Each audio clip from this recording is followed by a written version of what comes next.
Well, pregnancy is the hardest thing a woman can do in her lifetime. It's the most dangerous thing that she can do. And in refugee camps, it just makes it so much harder. It affects them physically.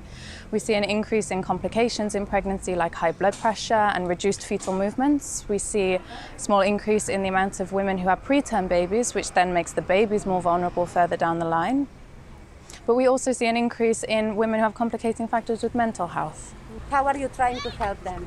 So we run an antenatal and postnatal clinic here. We provide primary antenatal and pregnancy-related healthcare. We see them several times through the antenatal period if possible.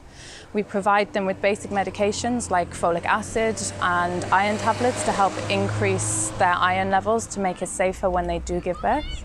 In a refugee camp, we want to try and increase the number of women who are breastfeeding because it's safer for the women and for the babies. We see many cases of complicating factors that you wouldn't see outside of a refugee camp.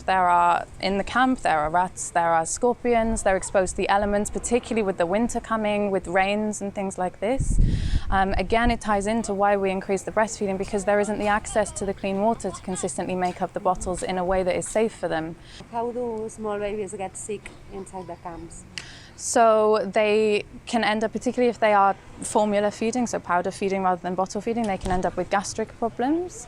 We see babies with jaundice, which is particularly dangerous in newborns. If left untreated, it can lead to serious complications. And picking that up early is very important, which is one of the excellent roles that our health promoters play in helping to educate the women so they know to come to us if there is a problem. And our aim is to try and support them and make it a little bit easier, but it's definitely not the ideal place to have a baby, and I don't think anyone would choose to if they had the option.